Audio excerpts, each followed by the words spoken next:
லங்காஃபோ ஊடக நேயர்களுக்கு வணக்கம். அமெரிக்கா ஈரான் போர் நிறுத்தம் தொடர்வது ஏன் கடினம்? 4 விடயங்கள். அமெரிக்காவுக்கும் ஈரானுக்கும் இடையே கடந்த ஏப்ரல் மாத தொடக்கத்தில் எட்டப்பட்ட போர் நிறுத்த ஒப்பந்தம் புதிய தாக்குதல்களை தொடர்ந்து பெரும் பின்னடைவை சந்தித்துள்ளது. அடுத்த கட்ட நடவடிக்கைகள் தொடர்பான புதிய அச்சுறுத்தல்களை அமெரிக்க அதிபர் டொனால்ட் ட்ரம்ப் ஈரானின் மூத்த அதிகாரிகளுக்கு விடுத்துள்ளார். புதன்கிழமை வளைகுடாவில் தனது ஹெலிகாப்டர்களில் ஒன்று சுட்டு வீழ்த்தப்பட்டதை தொடர்ந்து ஈரானிய இராணுவ மற்றும் கண்காணிப்பு தளங்களை தாக்கியதாக அமெரிக்கா கூறியது. இதற்கு பதிலடியாக பஹ்ரைன் மற்றும் ஜோர்டானில் உள்ள அமெரிக்க தளங்கள் மீது ஈரானின் இஸ்லாமிய புரட்சிகர காவல் படை தாக்குதல்களை நடத்தியது. மற்றொரு தாக்குதலை தாங்கள் முறியடித்துள்ளதாக குவைத் தெரிவித்துள்ளது. கடந்த ஞாயிற்றுக்கிழமை இஸ்ரேல் மீது ஈரான் ஏவுகணை தாக்குதல் நடத்திய சில நாட்களிலேயே இந்த பதற்ற நிலை ஏற்பட்டுள்ளது. இதற்கு பதிலடியாக இஸ்ரேல் மேற்கு மற்றும் மத்திய ஈரானில் உள்ள இலக்குகள் மீது வான்வழி தாக்குதல்களை நடத்தியது. போர் நிறுத்தம் தொடங்கிய பிறகு 2 நாடுகளுக்கும் இடையே நடந்து முடிந்த நேரடி மோதல் இதுவாகும். இந்த நிலையில் இருதரப்பினரும் தாக்குதல்களை நிறுத்துமாறு ட்ரம்ப் அழைப்பு விடுத்திருக்கிறார். குறிப்பிட்ட விவரங்கள் எதையும் தெரிவிக்காமல் ஈரான் இனி அதற்கான விலையை கொடுக்க வேண்டியிருக்கும் என்று அமெரிக்க அதிபர் கூறினார். ஈரான் முற்றிலுமாக தோற்கடிக்கப்பட்டுவிட்டது என்றும்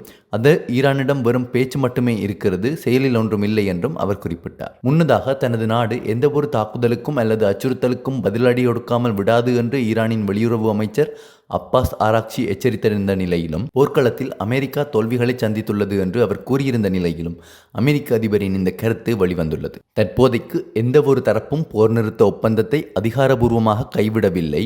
இருப்பினும் பதற்றம் மேலும் அதிகரித்ததால் போரை முடிவுக்கு கொண்டு வருவதற்கான விரிவான தீர்வை எட்ட அமெரிக்காவும் ஈரானும் மேற்கொண்டு வரும் பேச்சுவார்த்தை முயற்சிகள் பாதிக்கப்படலாம் என்ற அச்சம் எழுந்துள்ளது. அப்படியானால் இந்த போர் நிறுத்தத்தை நிலைநிறுத்துவது ஏன் இவ்வளவு கடினமாக உள்ளது என்ற கேள்விக்கு நிபுணர்களின் கூற்றுப்படி அதற்கு 4 காரணங்கள் முக்கியமானதாக இருக்கலாம். 1. இது ஈரானுக்கு ஒரு சுமூகமற்ற போர் நிறுத்தம். வாஷிங்டனை தளமாக கொண்ட சென்டர் ஃபார் இன்டர்நேஷனல் பாலிசி என்ற சிந்தனைக்குழுவின் மூத்த ஆய்வாளர் சினா தூசியின் கூற்றுப்படி ஈரானின் கண்ணோட்டத்தில் இந்த போர் நிறுத்த உடன்படிக்கையானது மோதலின் அடிப்படை பிரச்சினைக்கு தீர்வு காணவில்லை என்பது ஒரு முக்கிய காரணமாகும்.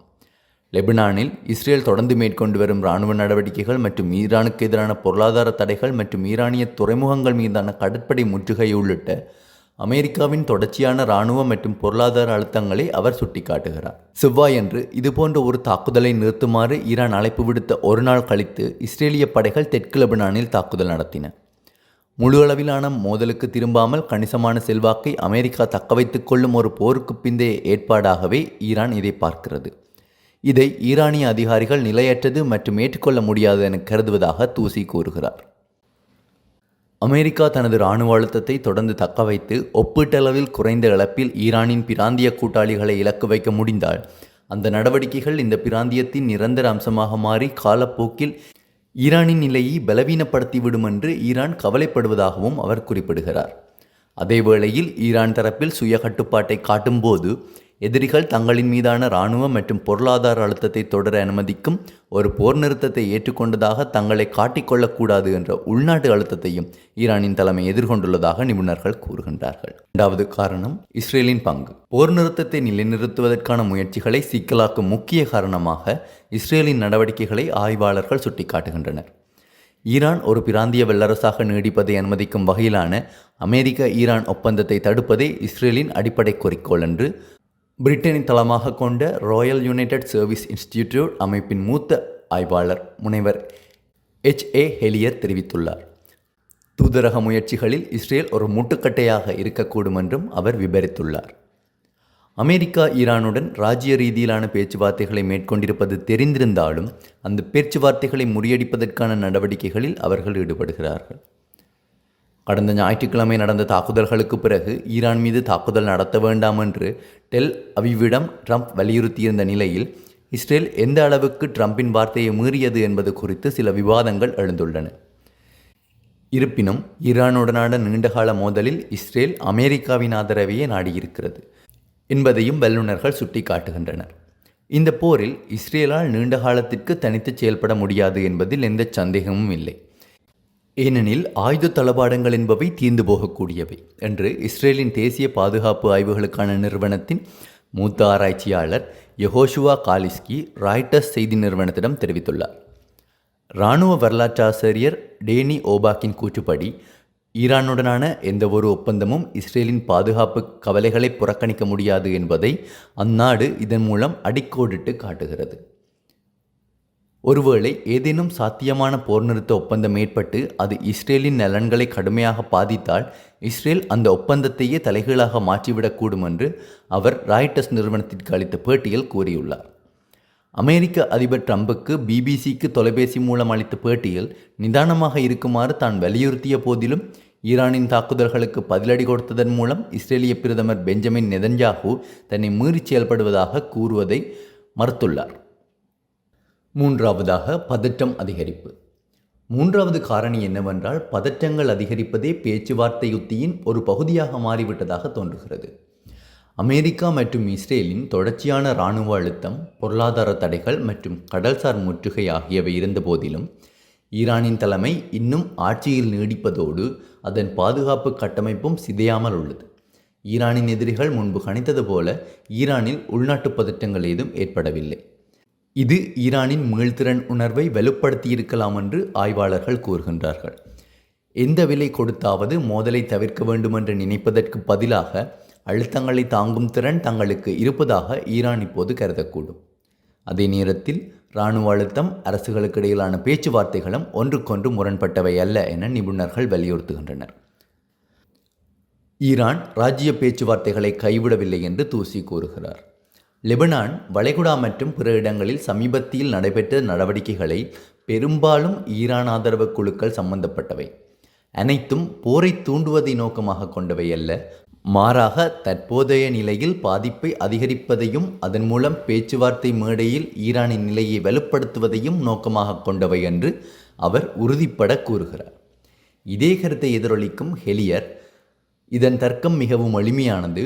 ஈரான் மீது தாக்குதல் நடத்துவது இஸ்ரேலுக்கும் அதன் கூட்டாளிகளுக்கும் எந்த பாதிப்பையும் ஏற்படுத்தாது என்ற நிலை இருந்தால் அந்த பிராந்தியத்தில் உள்ள ஒட்டுமொத்த அமெரிக்க பாதுகாப்பு கட்டமைப்புக்கும் அதை பெரும் பாதிப்பாக மாற்றுங்கள் என்பதுதான் அது. நான்காவது காரணி அமெரிக்க செல்வாக்கின் எல்லைகள். அமெரிக்காவின் பங்கு மற்றும் அது தனது செல்வாக்கை பயன்படுத்த எந்தளவுக்கு தயாராக உள்ளது என்பதுதான் இறுதி காரணியாகும். இஸ்ரேலின் முதன்மையான இராணுவ ஆதரவாளராக இருக்கும் அமெரிக்கா அதற்கு தேவையான ஆயுதங்கள், நிதி மற்றும் ராஜ்ய ஆதரவை வழங்குகிறது.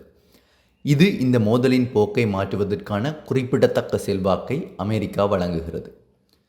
இந்த போர் நிறுத்த உடன்படிக்கையின் பலவீனமான நிலையை புரிந்து கொள்வதற்கு இந்த செல்வாக்கே மிகவும் முக்கியமானது என்று ஹெலியர் கூறுகிறார். இஸ்ரேல் மாற வேண்டுமென்று அமெரிக்கா விரும்பினால் அதை மாற்றுவதற்கான பலம் அதனிடமே உள்ளது என்றும் கூறும் அவர், தங்களது ஆதரவிற்கான வரம்புகளை பற்றி ஒரு சிறிய சைகை காட்டினாலே அது உடனடியாக டெல் அவிவின் கவனத்தை ஈர்க்கும் என்பதையும் சுட்டிக்காட்டுகிறார். அந்த செல்வாக்கை அதற்கேற்ப பயன்படுத்த அது தவறினால் அதுவும் உடந்தையாகிறது. அமெரிக்காவுக்கு இஸ்ரேலை கட்டுப்படுத்துவதற்கான செல்வாக்கு இருக்கிறது, ஆனால் அதை பயன்படுத்துவதற்கான விருப்பம் இல்லை. எதிர்கால அபாயங்கள். இந்த காரணிகள் அனைத்தும் ஒரு நிரந்தரமான தீர்வை எட்ட முடியாதபடி நிலைமையை மேலும் மேலும் கடினமாக்கலாம் என்று ஆய்வாளர்கள் எச்சரிக்கின்றனர். தற்போதைக்கு ராஜ்ய பேச்சுவார்த்தை ஒன்றே முன்னோக்கி செல்வதற்கான ஒரே சாத்தியமான வழி என்று பல நிபுணர்கள் கூறுகின்றனர். இருப்பினும் ராஜ்ய பேச்சுவார்த்தையானது இராணுவ நடவடிக்கைகளுக்கான ஒரு மறைப்பாக பார்க்கப்படும் நிலை அதிகரித்தால், தன் மீது தாக்குதல் நடத்தினால் அதன் எதிரொலியாக தாங்க முடியாத பாதிப்பை ஏற்படுத்துவதன் மூலம் ஈரான் தனது அணுகுமுறையை மாற்றிக்கொள்ளக்கூடும் என்று ஹெலியர் எச்சரிக்கின்றார். இத்தகைய அணுகுமுறை மாற்றம் எதிர்காலத்தில் மோதல்கள் ஏற்படுத்துவதற்கான சாத்தியக்கூறுகளை அதிகரிப்பதோடு அவற்றை மேலும் ஆபத்தானவையாகவும் மாற்றக்கூடும் என்று அவர் கூறுகின்றார். சுவிட்சர்லாந்தில் வீடு வாங்க போறீங்க, இல்லை ஆல்ரெடி உங்களுக்கு அங்கே வீடு இருக்குன்னா இந்த வீடியோ உங்களுக்காக தான். ஸோ ஸ்கிப் பண்ணாமல் ஃபுல்லாக பாருங்க. ஒரு மனிதனுக்கு வீடு அப்படிங்கிறது ரொம்பவே அத்தியாவசிய தேவை. அத்தியாவசிய தேவைகளில் முக்கியமான பங்கு வகிக்கிறதே இந்த வீடு தான். ஸோ அப்படி வீடு வாங்குறது, விற்கிறது, இது சம்பந்தமா உங்களுக்கு இருக்கிற நிறைய ப்ராப்ளத்துக்கு சொல்யூஷன் தர ஒரே இடம் தான் உங்கள் செல்வாசக். Your future our vision. இப்போ சுவிட்சர்லாந்துல வீட்டோட வட்டி விகிதத்துல நல்ல மாற்றம் வந்திருக்கு, நிறைய குறைஞ்சிருக்கு. ஸோ நீங்க ஏதாவது அக்ரிமெண்ட் போட்டு வச்சிருக்கீங்கன்னா இப்பவே அதை ரெனிவல் பண்ணி மாற்றி வச்சுக்கிட்டீங்கன்னா உங்களுக்கு நிறைய ப்ராஃபிட்ஸ் இருக்கும். ஸோ இது சம்பந்தமா உங்களுக்கு ஏதாவது அப்டேட்ஸ் வேணும், இந்த மாற்றத்துல உங்களுக்கு ஏதாவது டவுட் இருக்கு அப்படின்னா மறக்காம ஸ்கிரீன்ல தெரிய நம்பர் கால் பண்ணுங்க. சுவிட்சர்லாந்துல நீங்க வீடு வாங்கணும், இல்ல வீடு விற்கணும், அந்த மாதிரி ஏதாவது உங்களுக்கு தேவைகள் இருந்தா மறக்காம எங்களை கான்டாக்ட் பண்ணுங்க. உங்களோட எல்லா தேவைகளையும் உங்க ஃபேமிலியில ஒரு மெம்பரா இருந்து நாங்க பார்த்து பண்ணி கொடுப்போம். இது உங்கள் செல்வாசக். இச்செய்திகளுக்கு பிரதான அனுசரணை செல்வாசோக் இமோபிலியன். சுவிஸ் நாட்டில் முன்னணி நிறுவனம். தொடர்புகளுக்கு 0795146428. வீடு வாங்க, வீடு கட்ட, வீடு திருத்த மற்றும் வீட்டு கடன். Your future, our vision. இது போன்ற மேலும் பல முக்கிய சுவாரஸ்யமான செய்திகளை அறிந்து கொள்ள லங்காஃபோ யூடியூப் சேனலை சப்ஸ்கிரைப் பண்ணுங்கள். எமது செய்திகள் உடனடியாக கிடைக்க பெல் பட்டனை அழுத்துங்கள். அத்தோடு எமது செய்திகளை மற்றவர்களும் பார்வையிட ஷேர் செய்யுங்கள். நன்றி.